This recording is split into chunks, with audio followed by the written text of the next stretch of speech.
الكريم أعوذ بالله من الشيطان الرجيم بسم الله الرحمن الرحيم لن تنالوا البر حتى تنفقوا مما تحبون وما تنفقوا من شيء فإن الله به عليم وقال النبي صلى الله عليه وسلم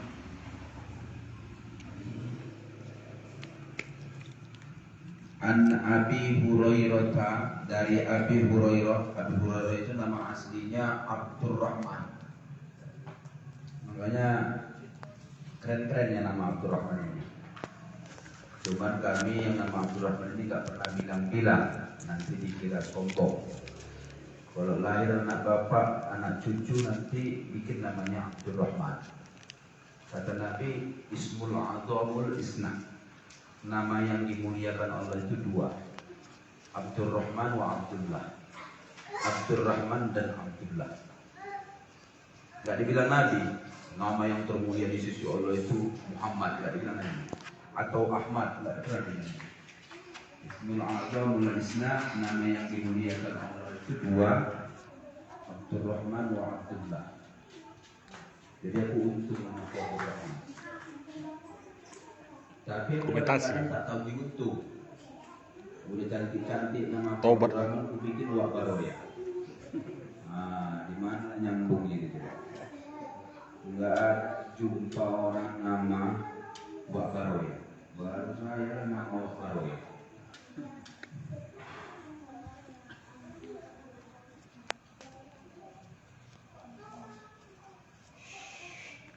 Siapa tadi namanya Abu Hurairah?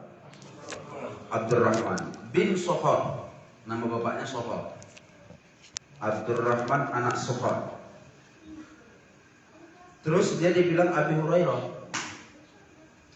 Kejadiannya itu unik. Dia mau pergi sholat asar. Sampai ke masjid Nabi. Ditengok Nabi dia jalan. Jalannya itu agak lain. Jubahnya itu gembung. Jadi pada jubah saya ini gini, gembung, gerak-gerak. Udah gembung, gerak-gerak. Matil kayak ya Abdurrahman. Apa itu Abdurrahman? Yang di kantong jubah itu. Gitu ya Rasulullah. Kucing ya Rasulullah. Gitu ya Rasulullah. Kucing ya Rasulullah. Apa kata Nabi? Lau tarik Abu Hurairah. Abu Hurairah. Kalau gitu kau induk kucing. Mulai dari situlah dia dijulukin induk kucing. Coba. Cuman karena yang menjulukin induk kucing itu Nabi, senyum-senyum aja dia, ketawa aja dia. Tapi tahu-tahu tanpa dia duga, nama dia jadi Abu Hurairah.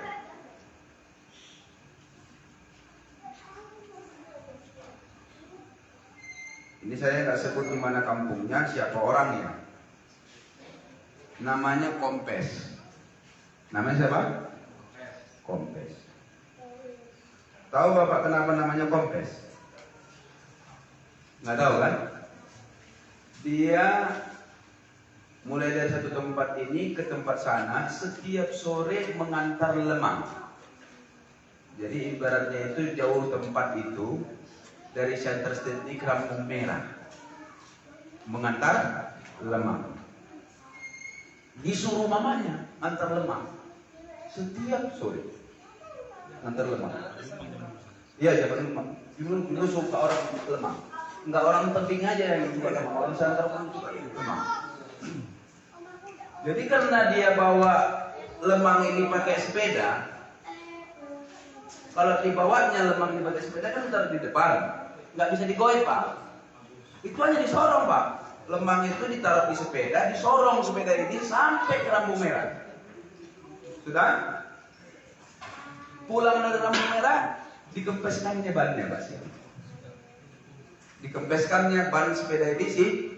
Kenapa kau sorong-sorong sepeda itu? Kempes. Kompes. Setiap saat bolak-balik kompes sepeda dia. Kenapa? Dia setiap antar Lemang, sepedanya ini waras. Dia antarlah Lemang ke tujuan, misalnya Lampung Merah.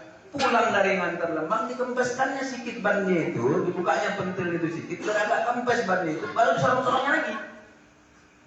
Ditanya orang, kenapa nggak mau naik? Kompes kan? Itu kenapa? Karena nggak pandai naik sepeda.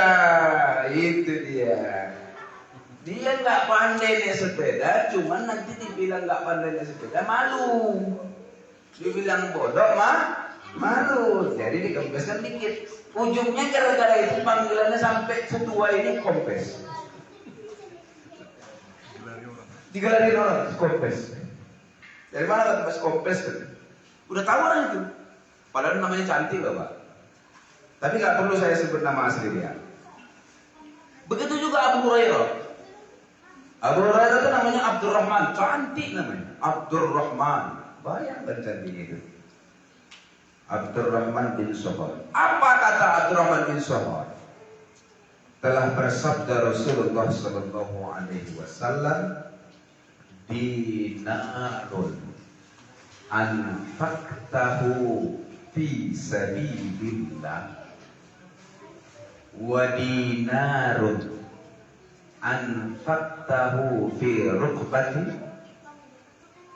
wa dinarun tasaddaqta bihi ala miskin wa dinarun anfaqtahu ala ahlika a'zamuha ajral ladzi anfaqtahu ala ahlika. Rawahu Muslim. Ini hadis diriwayatkan oleh Imam Muslim. Kata Nabi gini, uang dinar yang diinfakkan di jalan Allah, itulah harta kita. Uang dinar yang kita kasih sama pembantu kita, maksudnya bukan gaji, tapi lebih daripada gaji, tip namanya. Kita kasih sama budak sahaya kita atau pembantu kita. Uang dinar yang kita berikan kepada orang miskin, uang dinar yang kita nafkahkan kepada keluarga kita, semua ini bernilai tinggi. A'zamuha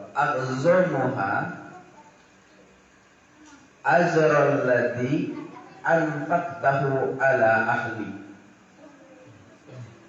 Yang paling tinggi nilainya uang dinar ini, uang kita ini, uang rupiah ini, atau uang kita apabila kita belanjakan untuk keluarga kita.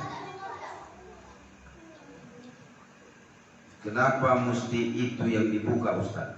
Malam ini kita mau membahas persoalan sedekah, infak sedekah.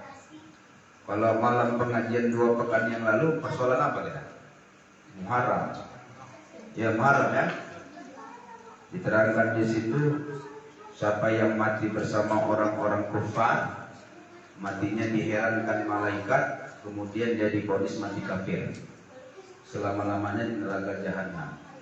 Mungkin kalau perang itu nggak akan terjadi 20-30 tahun yang akan datang. Tapi perang politik, perang ekonomi itu pasti terjadi. Ya, jangan gara-gara Pepsodent beda cepet atau beda limbul kita tinggalkan kedai saudara kita, hanya kita membela-bela yang mata cipit itu. Ya kan? Hanya teh kucang yang kita kejar. Gara-gara beda limpul, beda cepek. Ke Wak Munah kita lewatin. Padahal Wak Munah tiap tahun bayar zakat fitrah, tiap tahun bayar zakat mal. nanti mati kita ditanya malaikat fima kuntum. Kayak mana yang keren? Islam, tapi saudara Islam nggak dibela. Islam, tapi saudara Islam tidak dibela. Hati-hati. Sekarang ekonomi umat lemah apa kuat? Lemah apa kuat? Lemah ya. Terbukti lemah itu bank syariah lemah juga semuanya. Bank syariah sama bank konvensional lebih lemah bank syariah. Kenapa? Bukan umat nggak percaya, tapi memang umatnya pun lemah. Ya, umat ini lemah. Kalau bahasa kerennya umat Islam hari ini ekonomi lemah. Kenapa? Karena kalau ada orang kaya, mau dia nyumbang, mau dia berzakat, tetap aja salah sasaran. Nggak ada orang terpikir kayak mana orang lain itu dibantu supaya jangan miskin lagi. Model manusia macam kita ini udahlah nyumbang, tapi kurang cerdas dalam nyumbang. Ada orang nyumbang, tapi nggak cerdas nyumbangnya. Saya mau kasih contoh. Saya dapat rezeki nih. Dari rezeki yang mendadak nih, saya kan harus keluarkan 2,5%. Itu niat saya.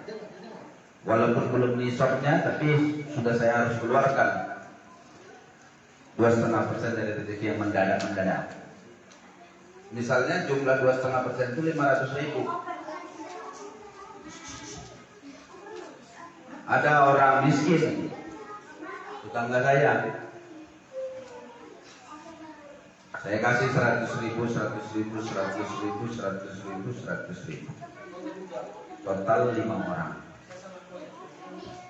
Sudah. Ada lagi orang yang lain, semodel dengan saya, 500.000 juga dia dapatkan. Cuman uang 500.000 ini dia kasih sama satu orang.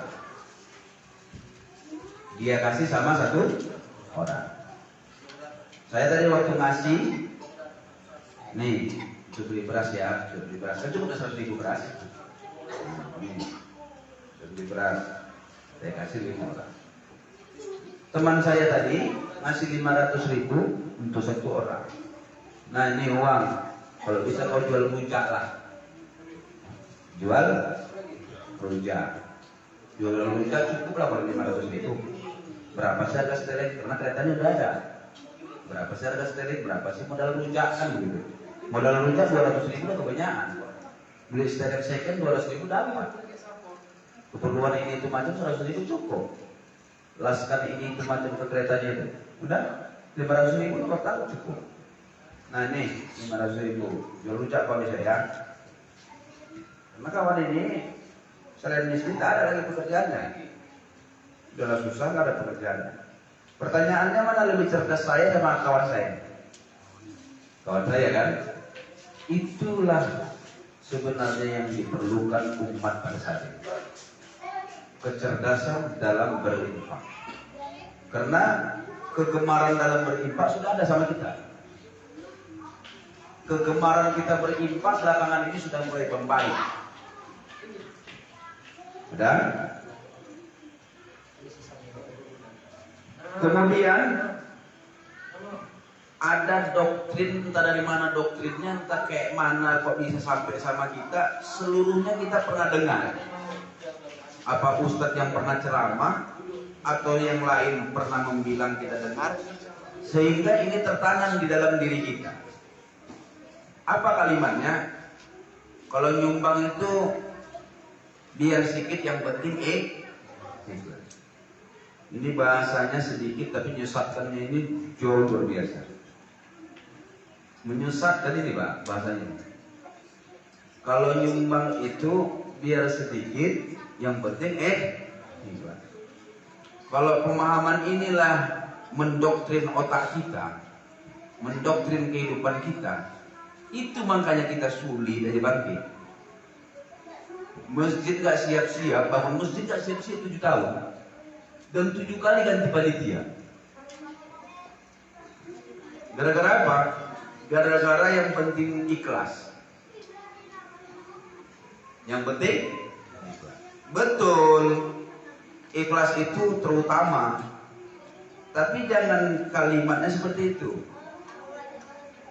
Banyak, yang penting daripada sedikit nggak ikhlas. Karena banyak rata-rata itu menunjukkan keikhlasan, sedikit menunjukkan ketidakikhlasan.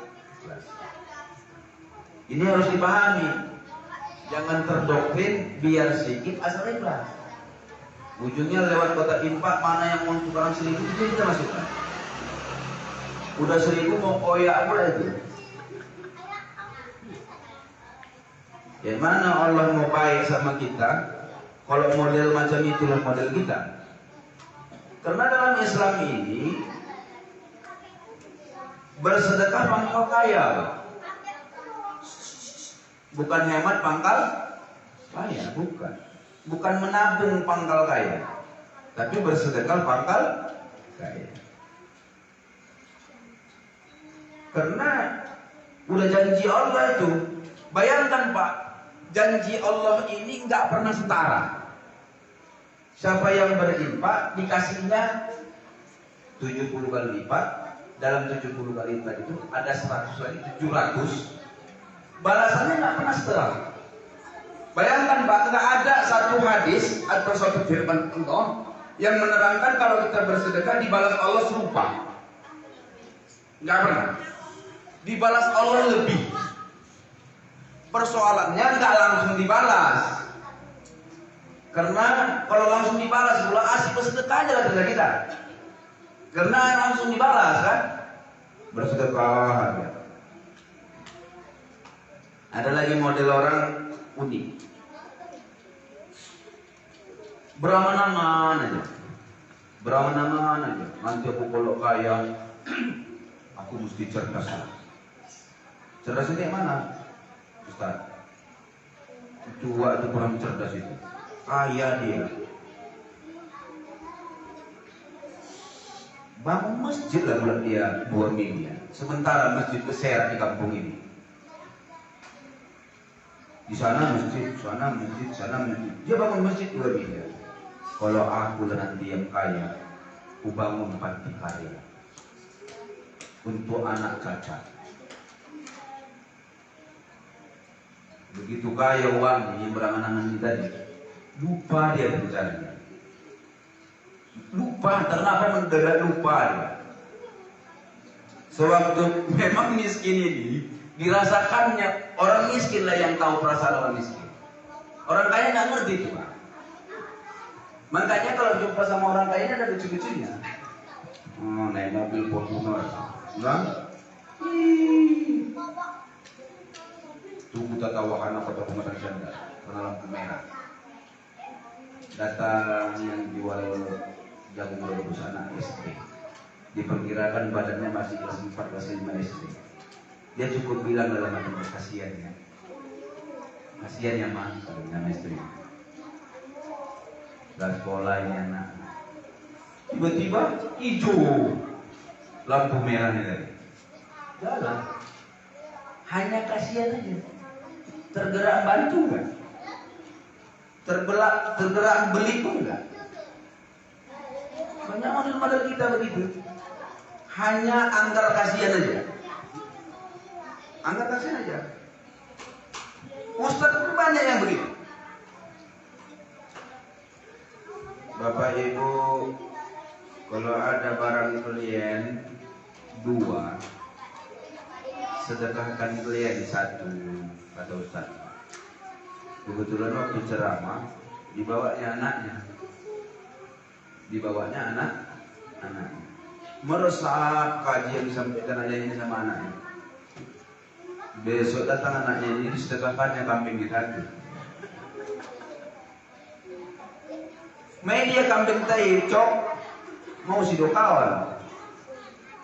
Tuise, bo arong na perlu hambing sudah kawan dari ko naya ang balong barang tadua sudah kawan sada ikaji de coki indai tai kaji de coki coba lagi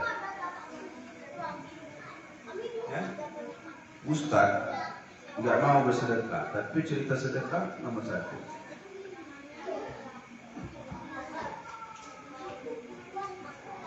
Pak, pelit ini ngeri kali loh Pak. Pelitlah yang paling ngeri. Kalau perasaanku, pelit inilah yang paling ngeri. Ada orang bandal dia. Orang yang paling bandal si Polan di kampung ini. Dia masih suka itu Pak dengan orang bandal yang lain. Percaya nggak? Ada di tengoknya orang bandal juga, dia masih suka itu. Nggak pala terganggu kali rasanya. Masih suka. Ada ustaz jumpa sama ustaz lain masih suka deh. Kalau ada pula ustaz gak suka dengan ustaz gila namanya. Ya, udah.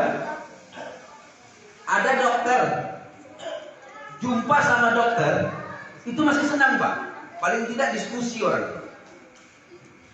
Ada toke, jumpa sama toke. Sana toke bawang, sini toke cabai. Jumpa, masih happy sama itu. Tapi Pak, orang pelit nggak suka nih orang pelit Pak. Ngeri nggak ya Pak? Orang pelit nggak suka nih orang pelit Pak. Itulah ngerinya pelit. Ngeri kan? Orang pelit nggak suka nih orang pelit. Ada orang saking pelitnya dosanya mungkin kita nggak dikasih. Itu apa lah dosa Pak? Coba bayangkan. Saya bingung melihat orang tahu agama, tinggi ilmunya, banyak amanah Allah buat dia rezeki, tapi pelit. Saya bingungnya itu nanti di akhirat. Di akhirat saya bingung. Saya bilang dia masuk neraka nggak cocok. Karena dia rajin sholat, ilmunya tinggi. Saya bilang di neraka nggak cocok, surga nggak suka sama dia. Dari mana lah itu nanti? Bingung aku. Orang pelit ini nanti nggak masuk surga. Percayalah, orang pelit yang nggak masuk surga. Ada hadisnya Ustaz? Ada. Apa hadisnya? Al jannatu mustaqatun ila arba'ati nafarin. Salah satunya memberi makan orang yang lapar. Kemudian ada yang harus diluruskan. Ada yang harus diluruskan. Sedekah ini jangan tengok agamanya. Kalau sekedar pemberian yang sifatnya untuk kehidupan, selama nggak nyumbang kuil, nggak nyumbang rumah ibadah orang lain, nggak nyumbang perayaan ibadah orang lain, selama nggak nyumbang itu, hanya nyumbang memberi makan orang agama lain, ini masih disuruh Pak. Jangan bilang nggak berpahala. Ngasih beras 1 tumbak sama orang non muslim. Jangan bilang nggak berpahala. Besar juga pahalanya Pak, sama yang nyumbang orang muslim. Ya, ini harus diluruskan. Nyumbang itu jangan karena agamanya, jangan karena sukunya, ya, jangan karena satu golongannya. Sumbanglah karena dia susah. Sumbangannya karena Allah. Diundang anak yatim di Jalan Asahan dekat Uisu. Kebetulan pada saat itu kantor Partai Hanura di situ. Karena ada ruko-ruko yang sebelum Simalungun Permai itu, depan kejaksaan itu. Di situ dulu kantor Hanura. tahun 2018 apa 2019 saya lupa, diadakan ketua Hanura inilah buka puasa bersama sambil penyantunan anak yatim. Ya, buka puasa bersama sambil penyantunan anak yatim. Ustadz yang ceramah saya. Pada saat itu Ustadz yang ceramah saya. Ketua Hanuranya nggak Muslim loh, Nasrani. Acaranya acara Muslim yang mengadakan Partai Hanura. Uangnya pada saat itu saya dengar uang pribadi ketua partai Hanura yang Nasrani itu. Uang pribadinya, bukan uang partai. Persoalan dia mendahulukan itu persoalan lain. Pada saat acara itu yang dikeluarkan adalah uang dia. Acaranya buka puasa bersama bulan Ramadan sambil penyantunan anak yatim. Dalam ceramah itu tengok anak yatim yang diundang orang ini adalah kalau ukuran 30 orang. Ada. Bahkan kurasa lebih. Semuanya berjilbab dan belum. Sebelum ceramah aku tanya, itu Islam semua? Iya, anak yatim itu Islam semua. Iya. Oh sikit kali kau gak ada yang Nasraninya. Dia mereka. Dia orang itu baru bilang tuh sekarang, apa boleh yang Nasrani gitu. Ya, saya sampaikan di ceramah itu, Pak Ketua, ini anak yatimnya ini kok agama Islam semua, ini mana yang Nasrani, mana yang Katolik, mana yang agama lain. Apa Bapak pikir orang Islam aja yang yatim? Orang Nasrani itu enggak yatim. Yatim itu bukan Islam Pak. Yatim itu tak berayah, meninggal ayahnya. Yatimnya itu meninggal omaknya, yatim itu Pak. Jadi kalau kita mau ngasih anak yatim, di kampung ini ada anak yatim 20. Agama Islam 16 orang, yang non muslim 4 orang. Diundang 20-20-nya Pak. Jangan 16 saja Bapak undang, 20-nya Bapak undang. Ya. Semua yang Ustaz sampaikan ini ada dalilnya enggak? Ada. Dulu Nabi meninggal.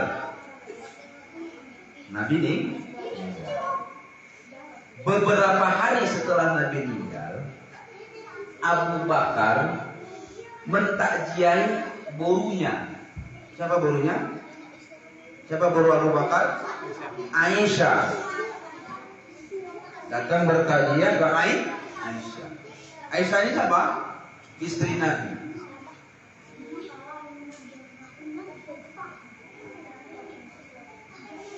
Sudah datanginya borunya ini, tanyanya, boru, iya ya,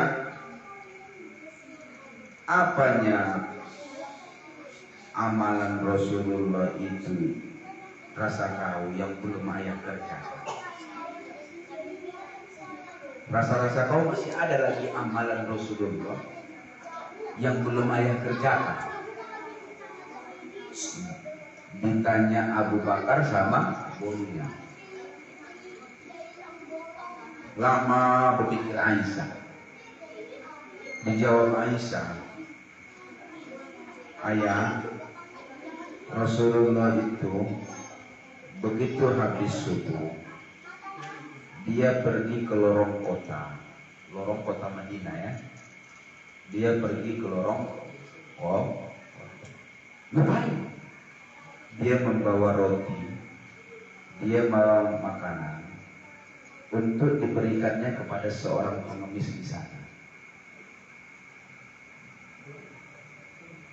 Singkat cerita, dilakukanlah pagi itu. Kalau gitu ayah pun pergilah. Kalau itu memang kau bilang di lorong kota ya, iya. Berangkat ya ke lorong kota. Memang ada di situ pengemis itu.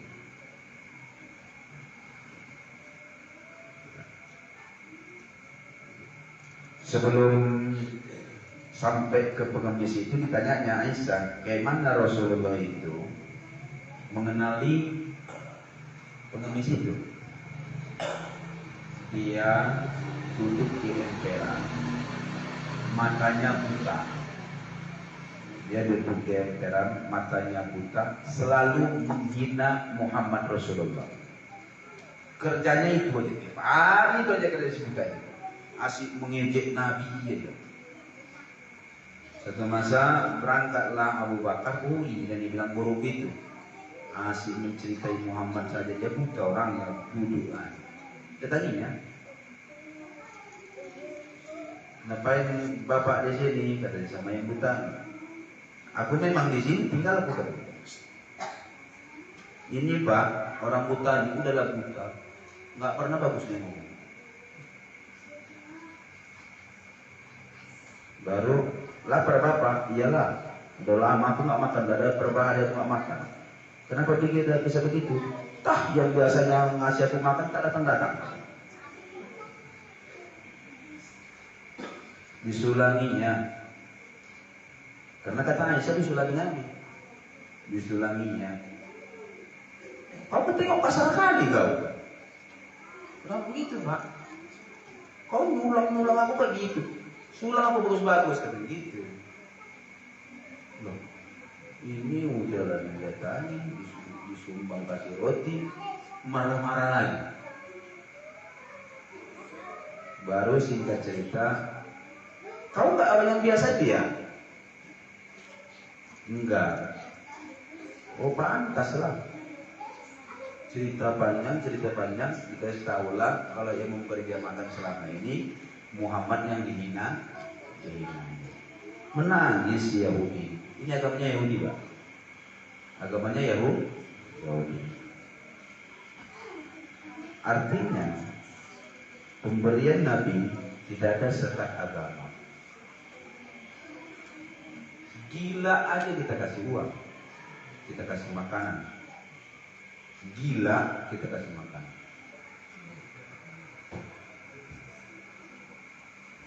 Apalagi lah hanya agamanya yang beda.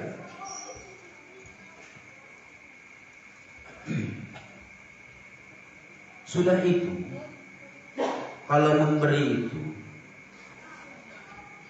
jangan nyakitkan hati yang menerima.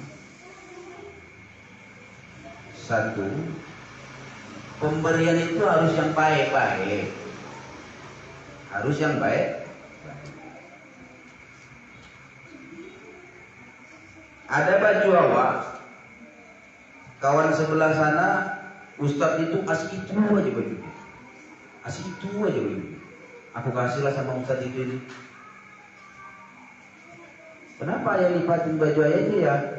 Iya, aku kasih sama Ustadz itu kayak yang miskin kali aku tengok Ustadz. Kasih itu aja bajunya.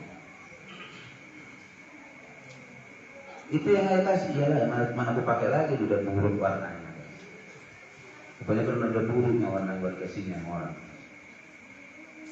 Kalau karena sempit tak apa-apa, tapi masih bagus. Karena kata Allah, lan tanalul birra, jangan kamu bilang kamu itu orang baik, hatta tunfiqu mimma tuhibun, sampai kau rela memberikan atau menginfakkan yang kau punya, mana yang kau suka.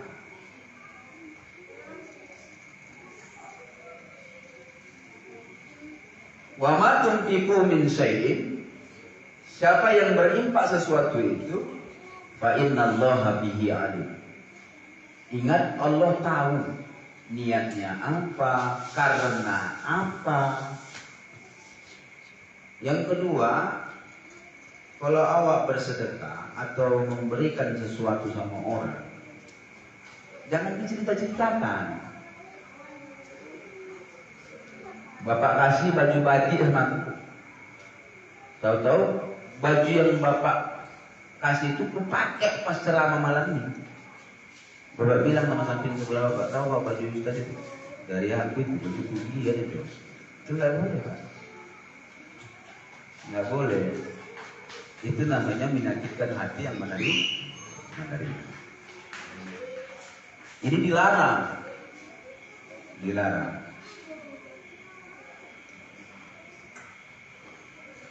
Sampai-sampai kata Nabi, kalau bisa jangan ada yang tahu, kecuali kita yang bersedekah.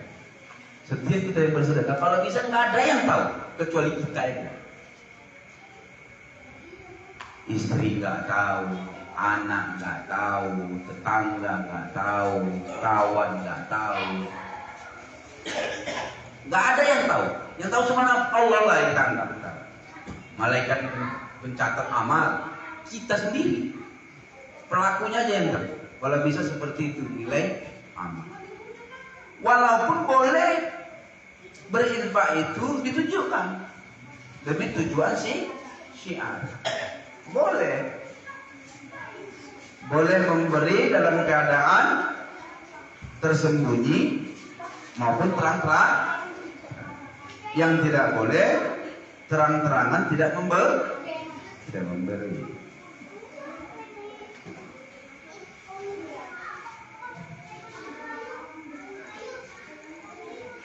Kemudian tingginya amalan memberi ini, dia bisa menjadi syafaat di dunia maupun di akhirat. Makanya nggak omong kosong itu Pak. Sedekah menjauhkan diri dari bala. Itu nggak omong kosong.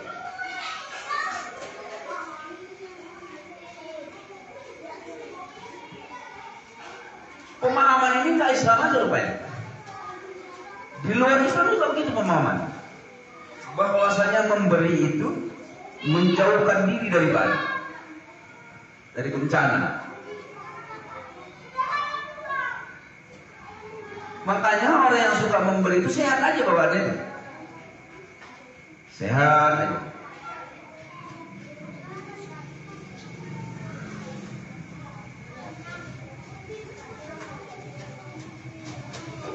Yang parah, yang paling parah dari itu, sudahlah nggak memberi, dilarangnya lagi orang memberi.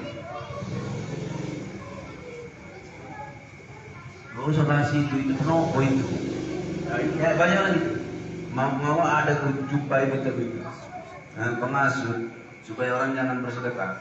Jangan, dia itu nombor itu proposal itu, nggak betul itu, nggak ada itu. Nah, tahu itu tidak betul diturunkannya. Banyak cakapnya. Pokoknya kayak mana awak nggak nyumbang, kayak mana awak nggak ikhlas kalau udah terkasih awak. Ini agen setan ini Pak. Agen setan ini. Setan yang menjelma manusia ini lah dia. Baru terakhir sedekah, infak harus kita bedakan. Sekalipun ini sama-sama pemberian, tapi berbeda. Kalau infak itu manfaatnya lebih tinggi dibandingkan sedekah. Kalau kasih kue dimakan jadi tai, tersisa vitamin sedikit, selesai urusan sedekah. Tapi kalau infak nih Pak, waduh, ku infakkan semen untuk masjid, selama masjid itu digunakan untuk ibadah, ngalir pahalanya sama. Ku infakkan ini uang beli seteleng untuk modal rujak, selama dia jual rujak, berkembang pula lagi jadi jual tape juga tambahannya, berpahala mengalir terus. Jadi kalau bisa berinfak itu cerdas. Ada orang berinfak miliaran bangun gedung bikin namanya, Gedung Haji Abdurrahman Sitanggang, ya kan? Berapa miliar itu? 9 miliar. Banyak uangnya ya. Itu masih zakat harta tahunan itu bertahunnya. 1 tahun zakat wajib itu 9 miliar. Bangun gedung. Dibikinnya gedung Haji Abdurrahman Sitanggang. Kita nggak baru sangka, kita nggak tahu niat orang apa. Tapi dari gaya itu kelihatan itu ria aja yang ada, pamer aja ya. Udahlah nyumbang, habis uangnya. Kalau pamernya dia, macam kain buruk yang dicampakkan ke wajahnya nanti di akhirat. Nggak ada bunga. Allah nggak butuh itunya. Allah butuh solidaritas, ketaatan dari kita. Yang kedua, nggak cerdas. Itu apa gedung? Gedungnya itu gedung serbaguna, tapi dipakai sekali setahun, sekali 6 bulan, atau sekali sebulan. Besarnya minta ampun begitu. Coba kalau disumbangkan itu untuk orang-orang yang UMKM itu, bangkit nggak umat ini? Setiap awak kasih uang, ini bikin usahamu ya, kau berusaha ya, ini sekali ini aja aku ngasih. Kalau bisa kau berkembang dari sini, kau bisa bersedekah lagi. Kau pun juga begitu. Kau kasihlah kau model jahit ya. Kalau udah kau bikin tumpurlah kau semuanya, nggak bangkit-bangkit. Nah ini kasih 20 juta, beli mesin jahit, beli ini, beli itu, cukup itu ya, cukup. Jangan lagi kau miskin. Nanti kalau udah kaya kau nyumbang kau, gitu. Itu baru cerdas. Disuruh kita cerdas itu berinfak sedekah.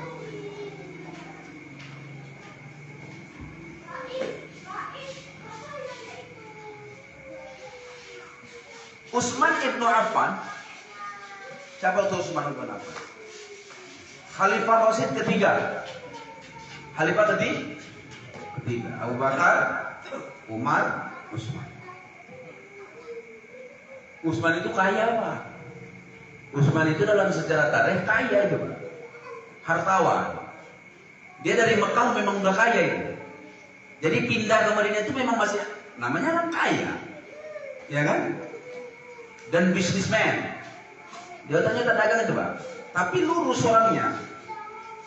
Lurus orangnya. Tapi dia bisnismen. Di masa dia, di Madinah itu pernah kekeringan Pak. Karena Arab Saudi itu hanya ada dua musim. Satu musim panas, yang kedua musim dingin. Kalau musim panas kemarau panjang, mau nggak ada air. Nggak macam sekarang. Mau musim panas pun mau berapa bulan, kalau Mekah Madinah itu khusus, nggak akan pernah tuh kekeringan air. Kenapa? Udah dipipain airnya. Udah dipipa dari Laut Merah itu, udah disuling nggak asin lagi. Udah menjadi air mineral. Rupanya air garam bisa disuling jadi air mineral. Itulah canggihnya sekarang ini. Jadi air-air Arab Saudi itu udah nggak asin lagi Pak. Padahal air laut itu Pak. Disuling, dipipakan sama kerajaan Saudi. Sekarang ada lagi kekurangan air, udah mewah. Pada masa Nabi, pada masa Utsman bin Affan, kekeringan, nggak ada air. Terus ada satu sumur punya orang Yahudi, dibisniskannya Pak, air ini. Air sumur ini dibisniskannya. Siapa beli setimba 5.000 perak, siapa beli 2 timba, misalnya kita kasih korting 7,5, kira-kira gitu. Ya, dijualnya, dia mengambil keuntungan dari bencana yang diderita banyak orang. Utsman pening. Ini Yahudi ini gue tengok dikomersilkannya sumurnya dibunyikan gitu kan. Bikinnya ladang uang, sumur yang sebiji itu. Singkat cerita, datang Utsman mendatangi Yahudi ini. Yahudi, ya apa itu? Sumurmu ini, kalau ibarat sekarang misalnya harganya 1 juta, normalnya 1 juta lah misalnya, tanah sedikit itu aja. Sumurmu ini kok kasih nggak 10 juta? Udah mulai tergiur dia. Cuman lebih tergiur lagi dia yang 5.000 perak seember ini tadi. Enggak. Udah, 10 kali lipat pun kau nggak ngasih. 20 kali lipat, 20 juta. Kau kasih nggak sumur 20 juta? Ini Amirul Mukminin ini ibaratnya kita punya sumur, Jokowi yang beli. Bayangkan lagi. Kita yang punya sumur, Jokowi yang beli.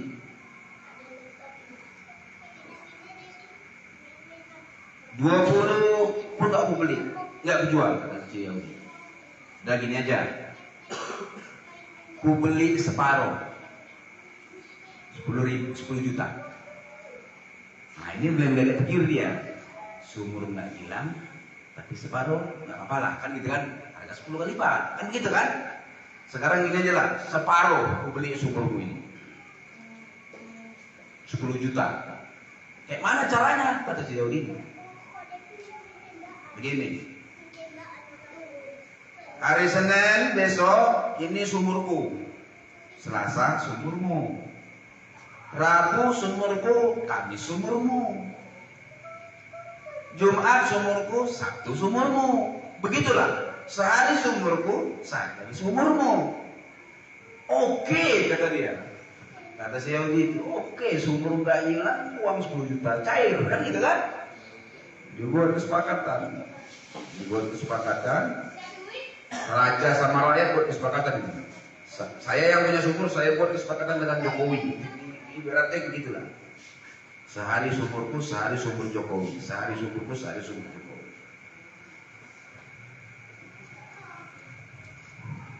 Tiba hari Senin, kan giliranku yang beli. Giliran Pak Jokowi yang beli. Sumur ini punya dia. Diumumkannya sama semua masyarakat. Weh masyarakat, kalau kalian mau ngambil air gratis, ini ambillah hari ini. Ini sudah sumur saya. Ambil kalian sepuas kalian, tapi jangan sampai besok. Kalau besok ini udah sumur Yahudi. Sepuas-puasnya kalian ambil. Ya, diambil orang stok sampai hari Selasa. Diambil orang stok sampai hari Selasa. Rabu datang lagi, Kamis sudah berhenti, Jumat datang lagi, Sabtu berhenti orang ngambil air. Pokoknya begitulah. Kapan sumur Usman ngambil air orang itu, kapan sumur Yahudi kita ngambil air orang itu. Datang Yahudi ini melapor sama raja, sama Usman. Usman, kalau gini caranya tumpur lagu nih, katanya. Tumpur lagu nih, katanya. Dan gak ada lagi orang yang beli air sama aku. Udahlah, kau beli aja itu semua 20 juta katanya. Dia mau ngambil keuntungan lagi. Mana ada perjanjian kita macam itu katanya. Kata Usman bin Affan, dibeli 20 juta dia tak kasih, tapi dibeli separuh dia kan kasih. Siapa yang cerdas di sini? Usman. Makanya kalau bersedekah itu harus cerdas. Harus cerdas. Jadi banyak orang cerdas yang bersedekah ini. Banyak yang cerdas. Buatnya panti karya. Supaya apa? Supaya orang yang disabilitas bisa kerja. Salahnya yang buat Katolik. Islam tak kuat. Katanya Katolik masuk neraka, Islam masuk surga. Model-model masuk surga pun gak ada kita. Model masuk surga, ya kan? Milih-milih menteri, milih-milih berbuat kebaikan. Jadi mulai malam ini pengajian ini harus tercipta perubahan cara pandang dari kita. Jangan amalan Nabi, amalan sahabat Nabi dipakai orang Katolik. Kita yang pakai. Jangan orang itu yang pakai. Kita yang pakai. Supaya benar kita masuk surga. Kemudian wasiat dari Allah. Ketika umat manusia ini mati, ada dua yang disesalkan. Pertama, tidak beramal soleh. sholatnya bolong-bolong. Itu nanti jadi penyesalan buat kita ketika napas sudah bisa dari badan ini. Yang kedua, kurang bersedekah. Bayangkan, yang kedua kurang bersedekah. Sehingga ruh itu minta untuk ditangguhkan kematiannya, biar dia bersedekah saja. Ruh itu minta untuk dikembalikan ke dunia, biar dia beramal soleh saja. Jadi semua kita di sini harus memahami sedekah ini sangat penting. Sangat penting. Bayangkan syafaat sedekah tidak hanya di akhirat, tapi di dunia. Syafaat sedekah tidak hanya di akhirat, tapi di dunia. Mudah-mudahan enggak ada lagi orang Islam yang miskin dari pengajian ini. Zakat tersalurkan, sedekah tersalurkan, infak tersalurkan. Saya cukup bangga mendengarnya Pondok Pesantren Modern Darul Mursyid Parausorat Sosopan Sipar Dolokule yang ada di Sipiro menerapkan kepada santri setiap hari Jumat bersedekah minimal 20.000. Sudah bersedekah, dimatokkan pula lagi. Ini melatih santri untuk gemar bersedekah. Saya salut dengan program pesantren macam itu. Memang betul-betul ngerti pimpinannya itu bahwa sedekah itu membuat murid-murid ini nanti belakangan hari sukses. Belum kujumpai pesantren macam itu yang menerapkan hampir mewajibkan santrinya bersedekah setiap minggu dan dipatokkan sedekahnya 20.000 minimal. Itu di pondok pesantren, itu saya dengar ya, belum saya saksikan, saya dengar katanya seperti itu. Setiap hari Jumat orang itu berinfak 20.000 santrinya di pondok pesantren Darul Mursyid yang ada di Sipiro. Di Purwa mana ada itu? Kalau bisa, awaknya bisa kayak orang.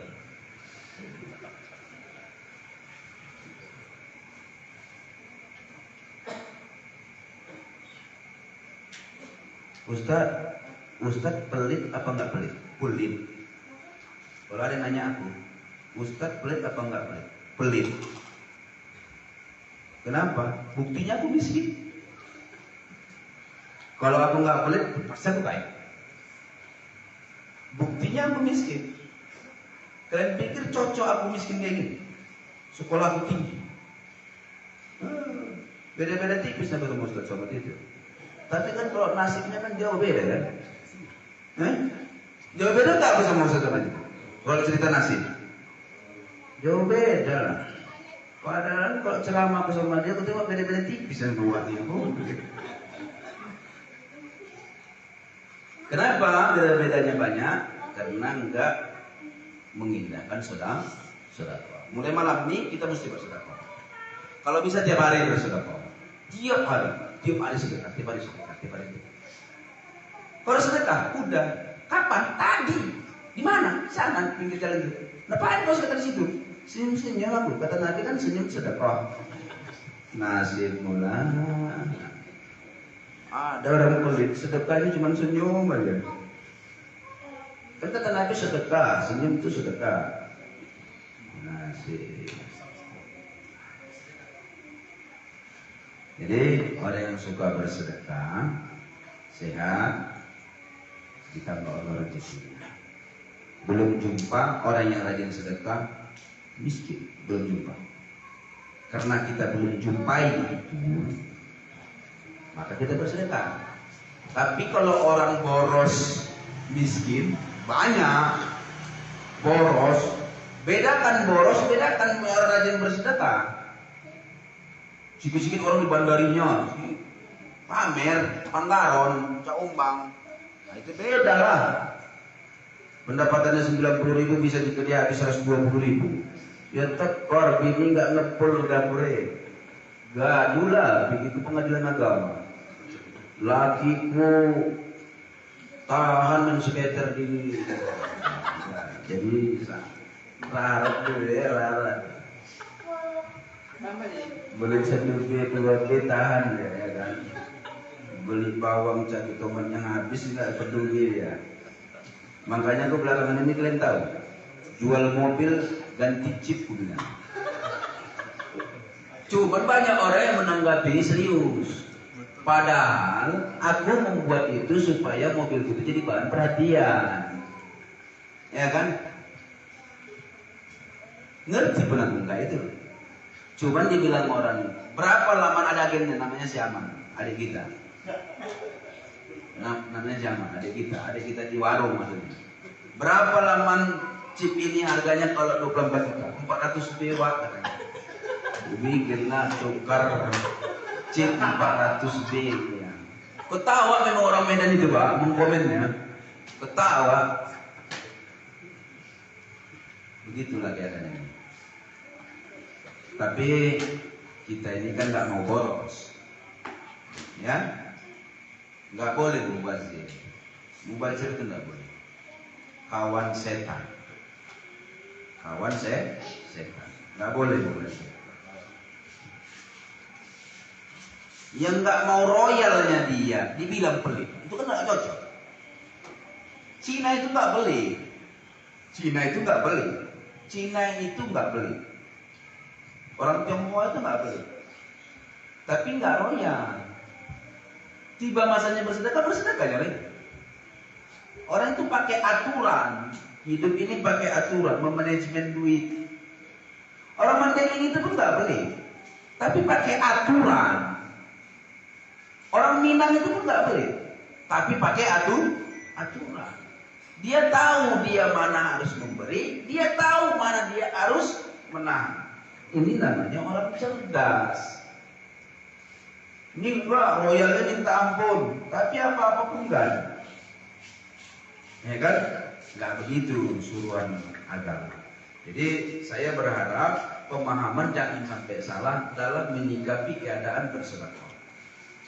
Kemudian sedekah yang terakhir yang mau kita bedakan zakat. Itu sedekah wajib.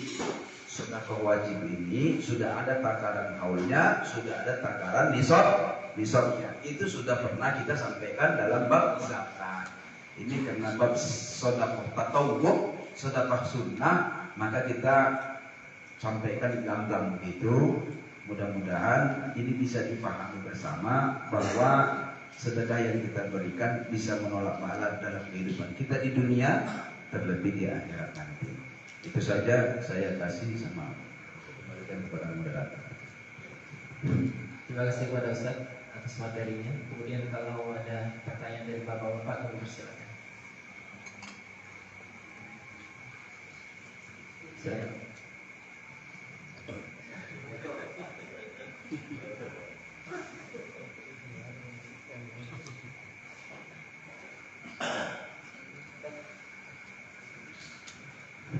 Baik Ustaz, dibuka dulu pertanyaannya dari saya Ustaz. Ketika bulan Ramadan, kalau masjid-masjid besar di khususnya di kota Pematang Siantar, nggak jauh-jauh, apalagi sampai Jakarta atau Medan, ada muslimat itu peminta sedekah, kalau tidak kita sebutkan namanya, ya. Peminta sedekah ramai malah di setiap masjid, apalagi ketika siap sholat id atau siap sholat Jumat, gitu kan, berjejer orang. Bagaimana kita menanggapinya Ustaz? Kita bersyukur atau malah kita harus berhati-hati Ustaz? Terima kasih. Kita bersyukur atau berhati-hati?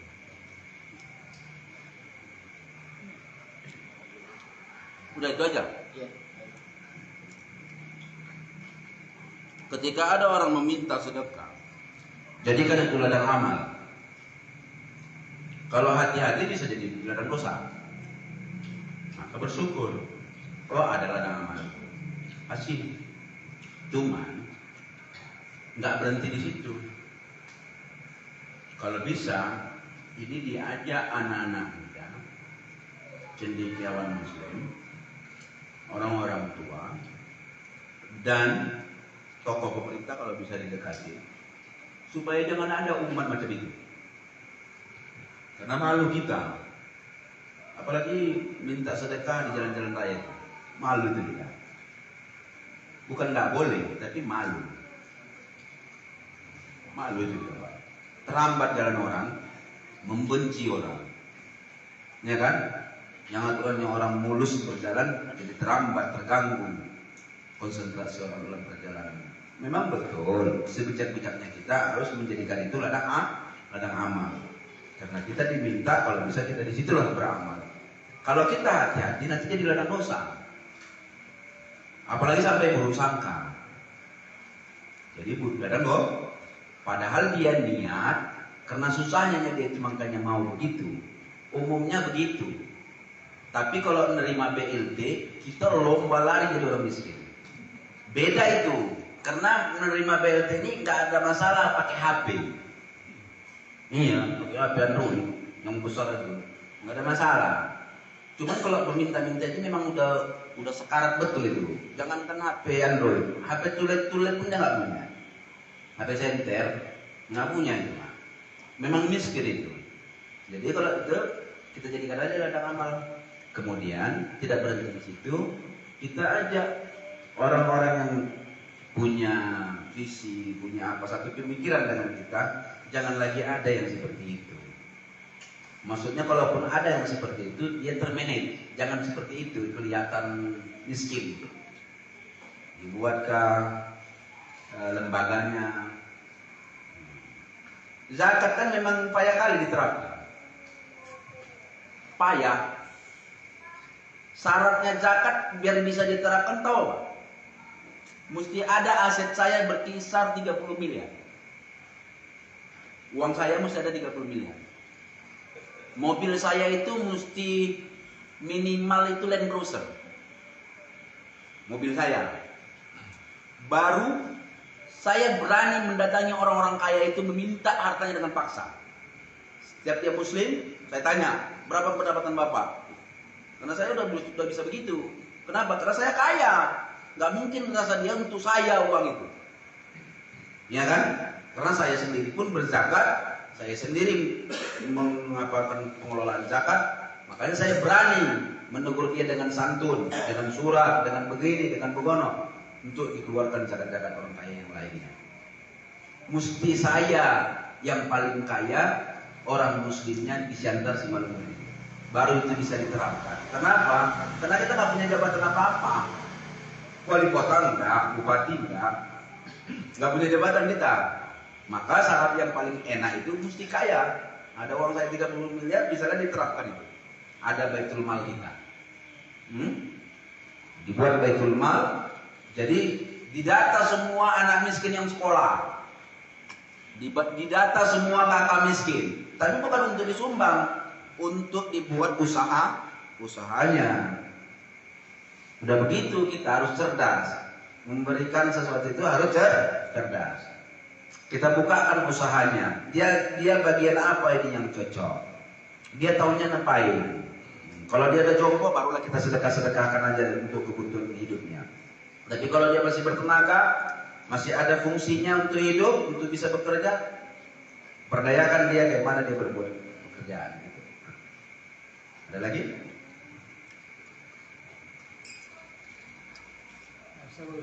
Ya. Orang Madinah ya. Jadi setelah Abu Bakar Ya. memberi makan begitu, tentu dialog orang tua. Iya. Anda siapa? Saya sekolah. Dia setelah memberi makan saya, Rasul lebih banyak. Nangis dia lebih banyak. Iya. Tapi cerita-cerita teman di situ Pak, apakah yang membuat itu tadi kalau tadi masuk Islam itu lebih banyak. Iya, masuk Islam. Akhirnya dia masuk Islam, si Yahudi tadi masuk Islam. Begitu didengarnya bahwa yang memberi makan dia itu Nabi. Nah, dia akhirnya bersyahadat masuk Islam.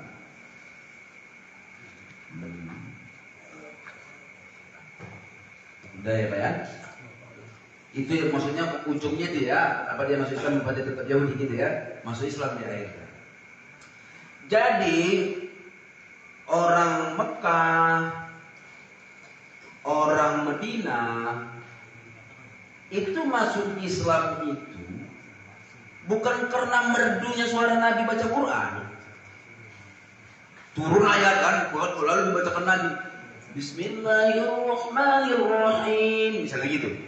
Enggak gara-gara itu harus bahasa Islam. Gara-gara baiknya Nabi. Nabi itu baik kali, Pak. Makanya innama buistu, sesungguhnya engkau kuutus liutammima makarimal akhlak. Baik, santun. Lebih kasarnya Arab ketimbang kita.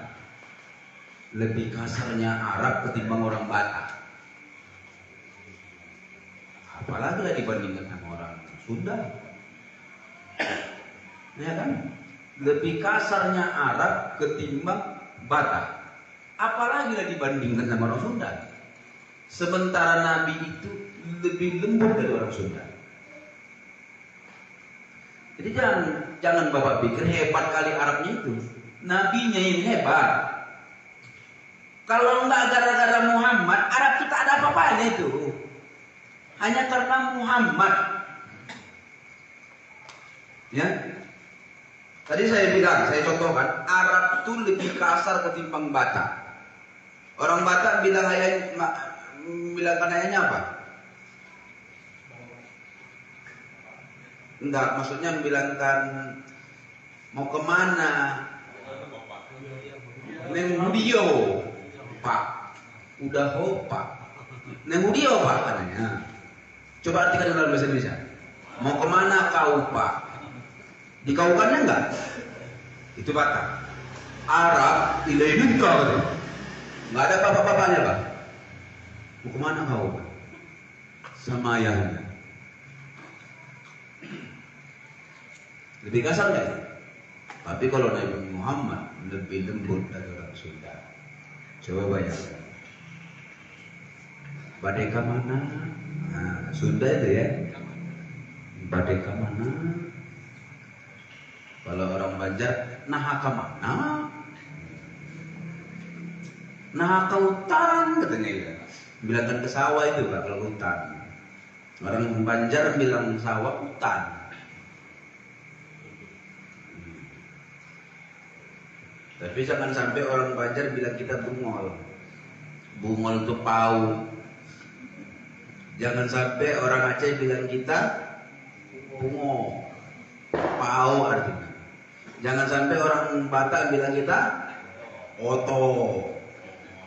Longor itu. Longor ini nggak tahu orang Jakarta, Pak. Longor. Apa longor katanya? Apa nggak longor itu?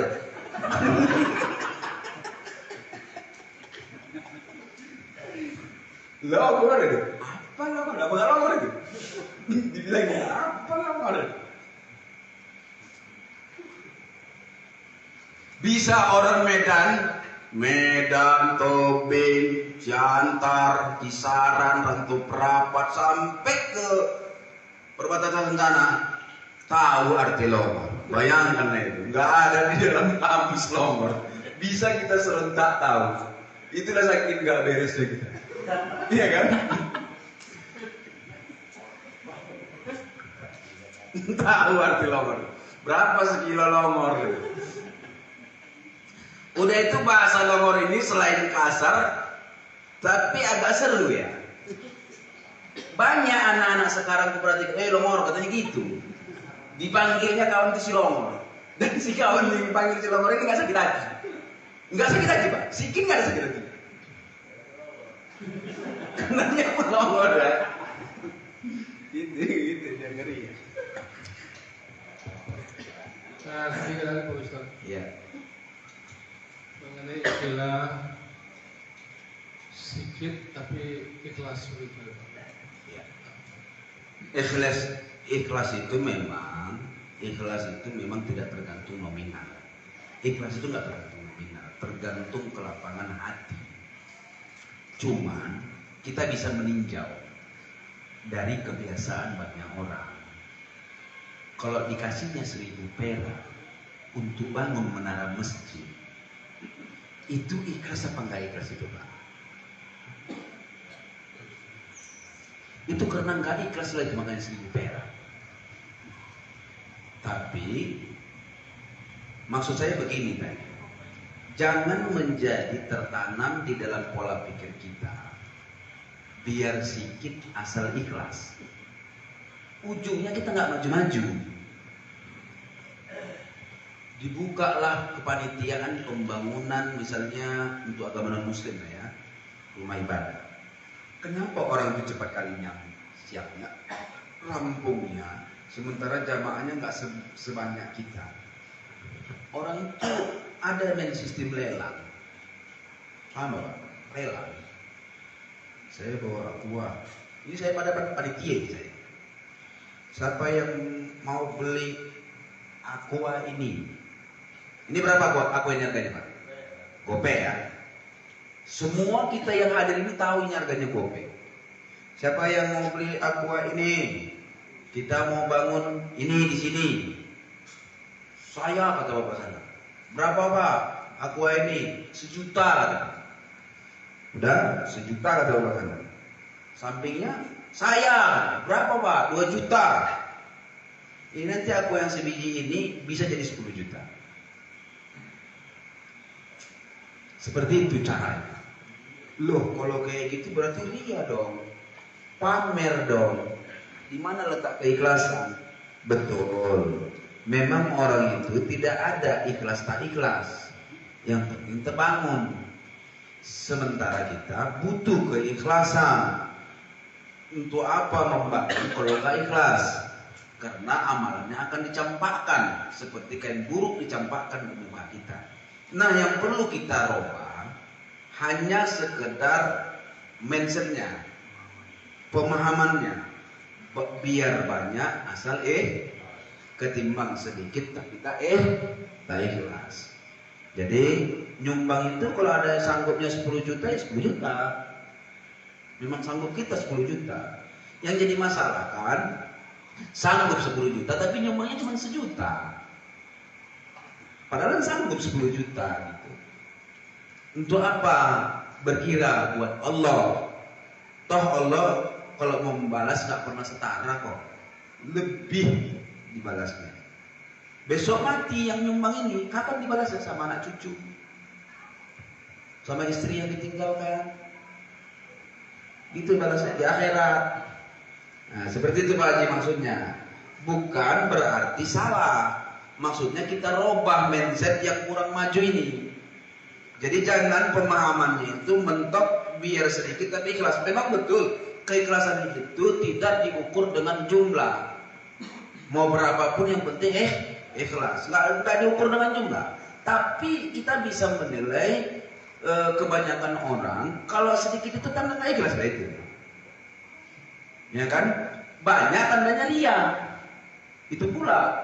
Nah, kita di tengah-tengahnya tidak sampai menuju ria, tapi tetap juga menuju pelit atau tidak ikhlas. Nah, sanggupnya berapa? Misalnya 0,5 juta, 1 juta. Karena memang sanggup segitu. Dikasihlah yang sewajar. Ini nyumbang untuk maulid anak remaja datang ke rumah-rumah. Cuma ngasih 1.000 perak. Dapat apa lah 1.000 perak? Ya kan? Nggak cocok. Kan ada standar cocok gitu. Standar cocoknya itu berapa? 10.000. Nah, itu standar cocok. 5.000 pun masih terlalu sedikit. Dah 10.000. Tapi kalau 50.000 mesti ditunjukkan sama orang. Nah, itu dia. Apalagi 1 juta, tunjukkan sama orang. Nah, itu dia. Jangan sampai kepada dia, jangan pula sampai kepada ketidakikhlasan. Tapi mindset biar sedikit asal ikhlas itu dihilangkan aja. Dirobah aja. Maksudnya dirobah, bukan dihilangkan. Dirobah. Biar banyak asal daripada sedikit tapi tak ikhlas. Itu maksudnya dirobah. Mindsetnya itu dirobah biar cepat kita bangkit. Ini apa yang kurang Pak? Masjid kita ini. Banyak lagi. Nggak banyak lagi. Jemaah aja tinggal yang kurang. Kalau saya bertanya sama bapak-bapak, nampak nggak Masjid Muhammadiyah Kota ini? Nampak ya. Perubahannya nampak nggak? Nampak ya. Lama nggak? Lama kali ya. Kira-kira biar rampung 100% Masjid Muhammadiyah itu butuh berapa dana lagi? Kira-kira. Kalau salah pun nggak apa-apa. Kira-kira. Pak Ketua dulu. Kira-kira untuk rampung itu kan tinggal finishing gitu Pak. Katanya mau pakai eskalator. Itu kira-kira berapa? 1 miliar lagi. Cukup 1 miliar. Kita ya, finishing tinggal lagi ya. 1 miliar lagi. Uangnya udah ada itu Pak. Uangnya sudah ada. Tapi masih di kantong orang Islam. Masih di kantong orang Islam. Belum keluar. Nah kayak mana kita pacu, kayak mana itu keluar semua. Biar cepat siap Masjid Muhammadiyah itu. Kelamaan rasa. Dibongkar tahun 2003 sampai 2021 belum finishing juga. Jangan-jangan tahu lah balik ganti panitia. Nah ini kelemahan kita. Kelemahan kita umat Islam. Kayak mana lah kalau mau nyumbang ke situ mesti orang Muhammadiyah. Yang nggak Muhammadiyah nggak nyumbang, kan tahu itu. Lomor itu. Tahu kan? Kalau rumah ibadah umat Islam harus disuruh. Nggak perlu mesti satu organisasi dengan kita. Biarpun kita NU, kalau kita berkelebihan rezeki, kalau memang nampak Masjid Muhammadiyah macam itu, sumbang, ya kan? So, tapi itu jangan pula sampai liberal, gereja pun disumbang juga, itu nggak betul, ya kan? Kalau cerita sosial, lihat batasan-batasannya. Selama tidak agama lain, tidak agama yang disikunya, kita bebas bersosial. Ya, kita bebas menunjukkan yang terbaik karena akhlak Islam itu adalah akhlakul karimah, nggak punya orang lain, ya kan? Jangan sampai orang Katolik mengamalkan akhlakul karimah, jangan sampai orang Katolik, ya, orang Islam. Nah ini harus diterapkan sama serentak kita menerapkan itu. Nggak boleh, haram hukumnya. Minta rokok, ada rokok di kantong. Kan jarang-jarang Ustaz membahas itu kan. Itulah kalian pikir.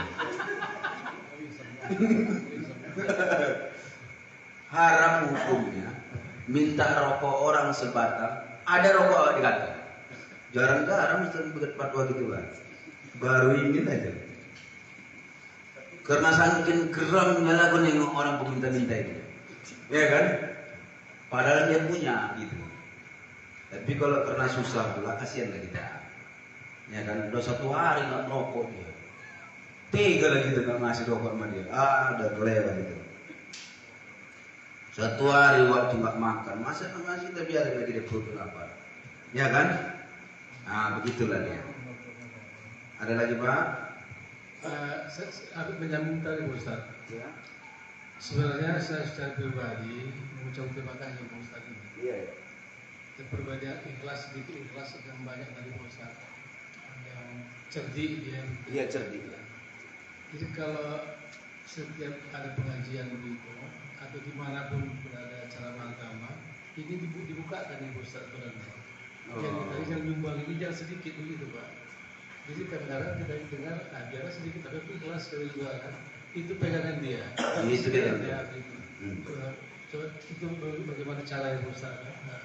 Tapi kan nggak mungkin ketika pembahasan masalah wudhu saya bahas itu. Enggak kan? Nanti tersinggung orang yang pelit. Oh ini disinggung apa nih? Kenapa pembahasannya wudhu? Kok bisa bahas ini dia kan? Tapi kalau membahas bab sedekah pas dia. Memang harus saya sampaikan itu begitu. Triknya itu begitu. Karena kita bukan mau nembak 1 orang, 2 orang, 3 orang, 4 orang. Kita mau menyeragamkan semua kita. Satu pola pikir yang sama sesuai konsep Nabi. Sama sahabat Nabi. Bukan ada mau nembak-nembak orang ini, enggak. Ya. Memang kayak mana kita ngikutin baginda Nabi.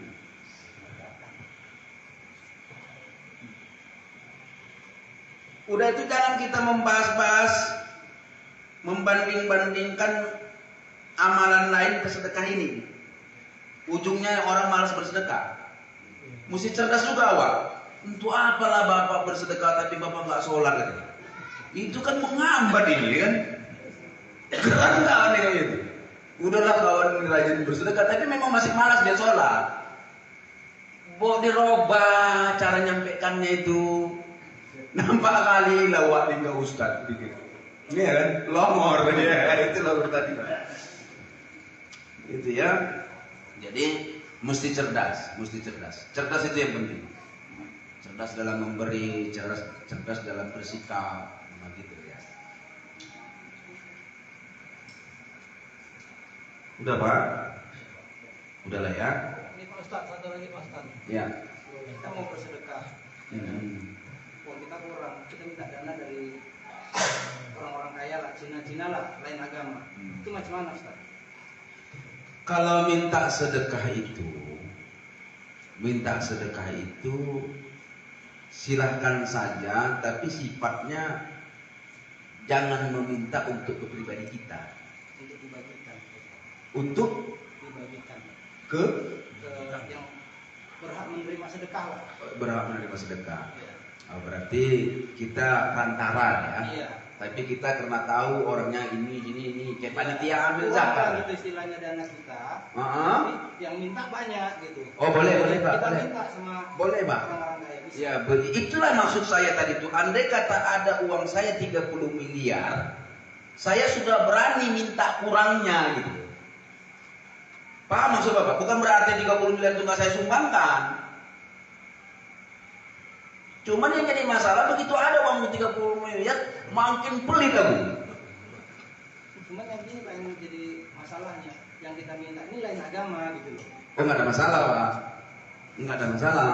Selama itu nggak ada menyinggung persoalan agama kita untuk direndahkan, nggak ada masalah. Ya nggak ada masalah. Kita minta bantuan sama orang yang di luar agama kita, nggak ada masalah. Kita dibantu sama orang di luar agama kita juga nggak ada masalah. Selama dia tidak menyinggung persoalan agama, ya jangan disinggung itunya, gitu. Tapi disinggung kebutuhannya. Gitu. Yang jadi masalah kita sudahlah beragama, tapi tetap jauh daripada nilai-nilai sosial. Itu dia. Itu yang sulit. Naik haji 3 kali, tapi tetangga lapar, nggak sekolah, nggak open. Open tahunya jadi open ya. Ini jadi masalah nanti. Bisa nanti jadi penghambat dia untuk masuk ke dalam surga. Seperti itu yang nggak boleh Pak.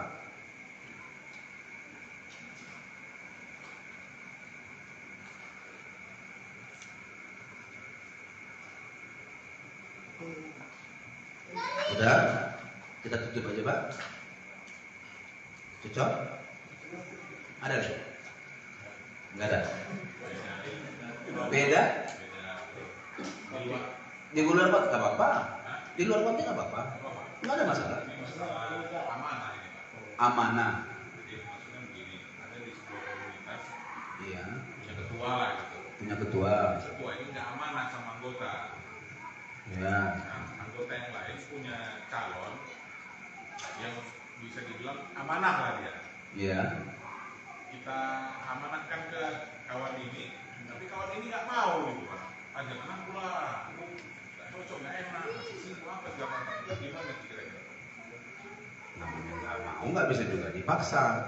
Amanah itu nggak bisa diinin ya Pak. Ibaratnya ya untuk kepentingan umat lah. Ibaratnya gitu. Misalnya ada yang tidak amanah, ketua tidak amanah. Betul. Nah jadi problem di tengah syarikat atau organisasi. Sementara ada orang yang amanah tapi tidak mau ditunjuk jadi ketua, nolak. Memang rata-rata orang amanah itu takut dia dikasih amanah. Orang yang nggak jujur itu yang kadang-kadang hobi dikasih amanah. Padahal bertujuan untuk kemajuan umat ya. Padahal tujuannya untuk kemajuan umat. Sampai tetap dia dipahamkan sampai dia mau. nggak boleh juga dipaksakan, nggak boleh juga, karena nggak semua orang. Tapi ada loh orang amanah, tapi nggak bisa juga jadi ketua, nggak pandai dia memanajemen, tidak ada leadershipnya, nggak ada. Adanya orang jujur tapi nggak leadership, itu pun parah juga itu. Jadi maksudnya ya kalau tetap begitu terus, ya selamanya kita akan rusak. Dilakukan musyawarah, musyawarah. Wasyawwirhum fil amri fa idza azamta fatawakkal 'ala Allah innallaha yuhibbul mutawakkilin. Itu Allah yang bilang. Bermusyawarahlah kalian kepada mereka apabila kalian sudah mendapat azam, tekad yang bulat, serahkan diri sama Allah. Serahkan semua tekad-tekad itu sama Allah, semua keputusan itu sama Allah, karena Allah suka ketika kalian menyerahkan keputusan kepadanya. Jadi seperti itu, kita ajak musyawarah yang lainnya. Jangan risau-risau sendiri, jangan pening-pening sendiri. Enggak sunnah juga itu pening-pening sendiri. Ajak orang gitu. Ya kan? Jadi diskusikan bersama. Jangan ajak yang tidak amanah ini. Kayak mana caranya membuat dia sadar diri sendiri sehingga dia meletakkan jabatannya. Pakai trik-trik lah. Saya nggak tahu juga triknya kayak mana. Nah, ya kan? Tapi yang jelasnya wasyawwirhum fil amri fa idza azamta fatawakkal 'ala Allah innallaha yuhibbul mutawakkilin. Itu Allah yang bilang. Ada lagi? Ya. Nah.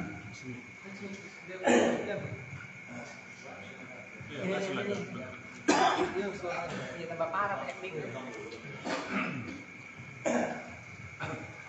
Ustaz, Ya. ini masalah BKM. Badan Kerja. Seperti kami di sini, kas itu nggak pernah banyak. Kas itu nggak pernah banyak. Iya. Ya. Setiap ada kas, Belanja. ada aja program. Tapi ada satu lagi program, bisa nggak dipakai kas pelajaran ini yang hasil impak sedekahnya masyarakat ini dipakai untuk membantu usaha seseorang. Membantu ya. Membantu, menunjukkan agar dia usaha dia bisa, contohnya mau berkembang bis usaha dia, apalagi dia seorang jemaah, kemudian kita bantu menggunakan uang kas itu. Apa bisa kita gunakan itu? Oke. Selama kesepakatannya untuk masjid maka tidak bisa. Caranya bisa, gampang. Wasyawwirhum fil amri, lagi balik. Kumpulkan semua yang menjadi keanggotaan daripada kenajiran masjid dan pengurus-pengurusnya, bahwa badan kenajiran masjid tidak hanya menanggulangi masjid saja, sampai kepada kesusahan orang atau kemajuan usaha orang. Ketika itu sudah diasosiasikan bersama, maka bisa. Tapi kalau hanya sebatas kenajiran masjid dan lingkup kerjanya hanya persoalan masjid, nggak bisa lah.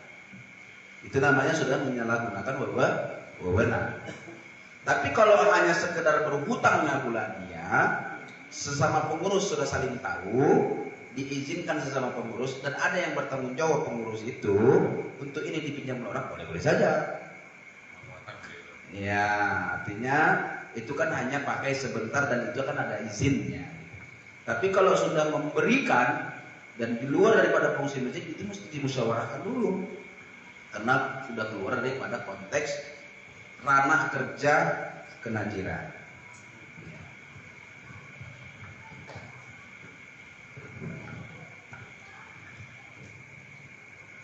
Di luar konteks bisa lebih terkait dengan tadi. Ya. Ini masalah sholat. Imam terlalu cepat. Imam terlalu cepat. Di mana-mana enak ini. Jadi Ustaz, ada yang terlambat. Dia kecepatan Ustaz. Tapi begitu imam ruku, dia masih teruskan Fatihah Ustaz. Sampai dia sudah naik, baru dia ruku lagi Ustaz. Apa ini nggak termasuk? Apakah masuk dalam jemaah Ustaz? Tidak. Dia tidak boleh terlambatnya itu melebihi satu rukun. Setelah ruku iktidal. Sementara waktu berdiri dia sudah telat. Ya kan? Kemudian imam ruku. Kemudian iktidal imam. Dia mau ruku. Itu enggak dikira berjamaah. Ini makmumnya nggak dikira berjamaah. Tapi kalau masih dapatnya lagi ruku walaupun sedikit, kemudian dia hanya telat-telat aja, tapi masih dapatnya, itu masih dikira berjamaah. Enggak Ustaz, ini dia maksudnya menghabiskan Fatihah ini Ustaz. Iya, nggak usah dihabiskannya Fatihah itu, dia ikuti jamaahnya itu. Iya, tidak usah diikutinya Fatihah itu, dia ikuti.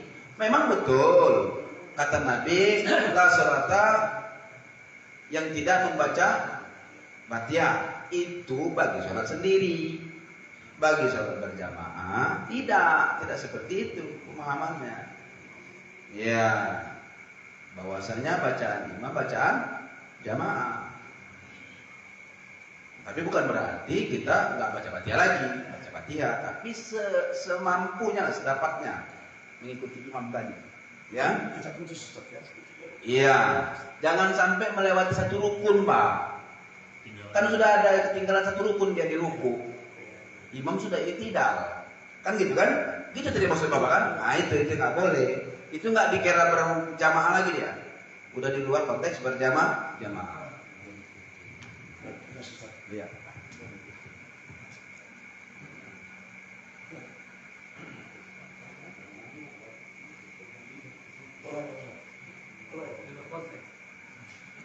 Di luar konteks. Assalamualaikum warahmatullahi wabarakatuh. Ini Ustaz, ada mau saya tanya, pendapat Ustaz atau pandangan Ustaz tentang Sunni dan Syiah. Itu ya, terima kasih Ustaz. Assalamualaikum warahmatullahi wabarakatuh. Oke, ini seru. Ini jadi panjang ini ceritanya. Sunni Syiah. Syiah ini Islam yang menjadi asobiah, Islam yang menjadi kesukuan, ya.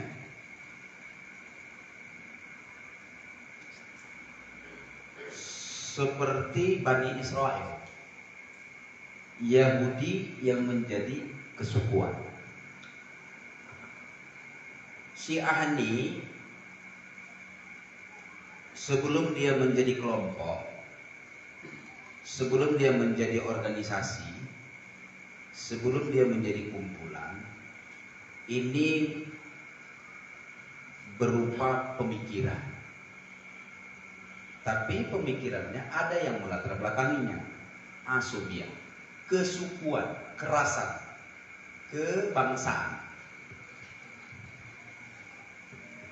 Dulu Pak, Jazirah Arab itu bangsanya itu Persia, Arab, Romawi, kemudian Bani Israel. Ya, itulah Jazirah. Kebangsaannya macam itu. Dan ini peta geografisnya berdekatan. Nah, orang Persia ini tinggi kesukuan, lebih tinggi dari orang Batak kesukuan, sehingga dalam mengamalkan agama itu ada campur kesukuannya gitu. Hanya saja kesukuannya ini melampaui batas sehingga menghilangkan ketundukan. Bapak memahami Syiah itu tentu sebagai simbol agama. Menjadi pertanyaan ini kan, bukan Syiah menjadi golongan agama ya. Coba Bapak perhatikan, orang Syiah yang keras itu nggak suka sama selain keluarga Ali sama Salman Al Farisi.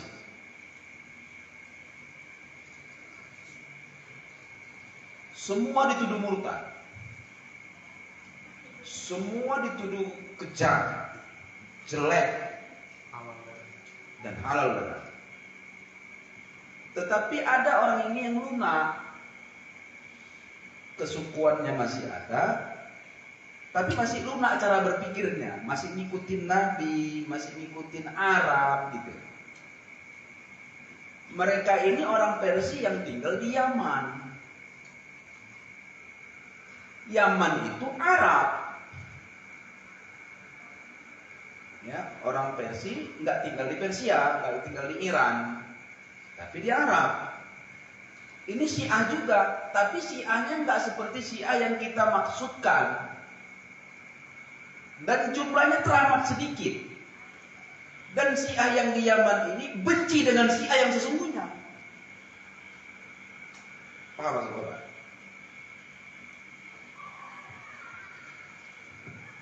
Jadi Syiah ini nggak Islam, Pak. Syiah ini nggak Islam. Kenapa Ustaz bilang Syiah nggak Islam? Karena terlalu jauh bedanya. Tengok ya, saya ulang pengajian pertama. Arkanuddin salasa. Rukun agama 3. Iman, Islam, ihsan. Iman 6, Islam 5, rukunnya, ihsan 1. Mereka, kalaupun 6 rukun iman mereka, nggak sama dengan rukun iman kita. Jangan Bapak pikir sama. Kalau 5 pun rukun Islam mereka, nggak sama dengan kita isinya. Kalau ini saja berbeda, dia tidak Ahlus Sunnah wal Jamaah dan tidak Islam. Ahmadiyah Qadian tidak Islam. Syiah tidak Islam. Terus Syiah yang di Yaman tadi Islam. Jadi kita pahami dulu, Syiahnya ini yang dibahas persoalan kesukuan tadi, keadat istiadat sukunya tadi, atau keagamanya. Rupanya Syiah yang mengagungkan Ali bin Abi Thalib. Itu ternyata ada pula lah di Medan itu. Ada pula lah itu di Medan. Dan sudah banyak orang itu. Jadi kalau ada ustadz membenarkan Syiah, nggak paham ustadz itu apa Syiah. Paham ya? Kalau ada seorang ustadz membenarkan pemikiran dan ajaran Syiah, ini ustadz nggak paham itu Syiah apa. Atau jangan-jangan ustadz ini nggak Islam, nggak memahami Islam. Ya, orang itu suka bertakyah. Tahu bertakyah? Bertopeng kan. Di depan kita nanti beda. Dalam ajarannya beda. Beda lagi dengan Wahabi. Kalau Salafi Wahabi, mau di belakang mau di depan sama itu. Cuman hanya saja Salafi Wahabi ini kesalahannya di mana? Bukan di syariat, di tauhid. Jadi kalau kita syariat sama Salafi Wahabi itu ada beda, Pak. Sesuai dengan sunnah semua. Jadi jangan Bapak bencikan Wahabi itu dalam pandangan syariatnya. Syariat itu benar semua itu. Orang itu bercadar itu benar, orang itu berjenggot itu benar, pakai celana cingkrang itu benar, sholat di awal waktu itu benar. Nggak ada yang salah orang gitu, Pak. Tapi dalam pemahaman tauhid, ada di situ nanti lagi beda kita. Mereka bertauhidkan sesuai dengan Ibnu Taimiyah yang sudah dihujah keras oleh Imam Manhaj Tauhid Abu Hasan Al-Asy'ari dan Muhammad Hasan Al-Maturidi. Jadi kalau pertanyaan saudara ini tadi, Syiah secara agama Islam, secara aliran daripada firqah Islam. Raja Saudi sudah jauh-jauh hari sebelum Raja Salman melarang Syiah untuk berhaji, melarang Ahmadiyah untuk berhaji, karena fatwa untuk mereka tidak Islam, tidak Islam. suka bertaqiyah, suka bertopengkan. Jadi Nanti kalau kita ditanya, kau Islamnya Islam apa? Jadi kita jawabnya apa? Islam umum, Nahdlatul Ulama, atau Islam apa? kita Ahlus Sunnah, jawabannya Ahlus Sunnah. Nama populer dunianya Sunni. Kenapa Sunni? Orang Muhammadiyah Sunni, orang Al-Wasliyah Sunni, orang Tarbiyah Islam Sunni, orang Ittihadiyah Sunni, apalagi yang Indonesia, NU Sunni, Islamiyah Sunni, itu Sunni. Ahlus Aswaja, Ahlus Sunnah wal Jamaah, itu kita. Tapi kalau Syiah itu mana mau dibilang Sunni? Syiah nggak mau juga untuk dibilang Sunni. Ahmadiyah pun nggak mau dibilang Sunni. Islam, cuman mereka ngaku Islam. Sholat ada sholat, jangan bapak pikir nggak sholat. Baca Quran atau baca Quran, nah situ pentingnya. Terus kalau kawin anak kita ngikutin ajaran itu, anak kita kayak mana? Murtad. Anak kita murtad. Cocok? Nah, itu dia. Tapi pakai jilbabnya Pak, pakai koplo, pakai jubah lagi. Piye Bapak Ibu kok ngomong murtad? Murtad karena nggak sama rukun iman, rukun Islam dan rukun ihsannya. Kalau beda, nggak sama dengan kita, nggak seakidah dengan kita. Bayangkan rukun imannya aja beda, apalagi lah Islamnya, apalagi ihsan. Nah itu dia. Ya. Ada di sini Syiah. Enggak, Syiah itu secara sosial tadi yang saya bilang tadi itu keren. Mereka nggak suka pengikut Syiah itu di Indonesia yang di Jakarta sana itu nggak suka mereka kalau ada Syiah miskin. Keren nggak ya? Coba kalau kita terapkan, nggak suka kita Sunni ini ada yang miskin. Kita mana pernah terpikir miskin kalau itu. Kenapa kau kawin sama orang miskin? Kalau kau miskin, kawin sama orang miskin, jadi keturunan miskin keturunan. Nah kan gitu kan. Kalau orang itu enggak kuat, bisnisnya bagus, manajemen apanya bagus. Memang kalau yang sedikit-sedikit itu kuat. Kenapa? Merasa terjepit. Baca.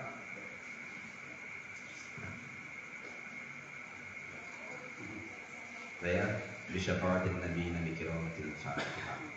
أعوذ بالله من الشيطان الرجيم. بسم الله الرحمن الرحيم. الحمد لله رب العالمين الرحمن الرحيم مالك يوم الدين. إياك نعبد وإياك نستعين. اهدنا الصراط المستقيم صراط الذين أنعمت عليهم غير المغضوب عليهم ولا الضالين. نعوذ بالله السميع العليم من الشيطان الرجيم. بسم الله الرحمن الرحيم. الحمد لله رب العالمين والصلاة والسلام على أشرف الأنبياء والمرسلين وعلى آله وصحبه وسلم أجمعين. يا حنان يا منان يا رجال يا سلطان يا بديع السماوات والأرض إنك على كل شيء قدير. نور قلوبنا بنور العلم والإيمان مع شافة أبداننا وقنا من بلاء الدنيا وعذاب الآخرة. ربنا آتنا في الدنيا حسنة وفي الآخرة حسنة وقنا عذاب النار. والحمد لله رب العالمين. سبحانك اللهم وبحمدك أشهد أن لا إله إلا أنت نستغفرك ونتوب إليك. السلام عليكم ورحمة الله وبركاته. Demikian materi yang disampaikan oleh Ustaz. Kemudian untuk pengajian berikutnya 2 minggu ke depan tanggal 9 September. Demikian, bila itu kita. Assalamualaikum warahmatullahi wabarakatuh.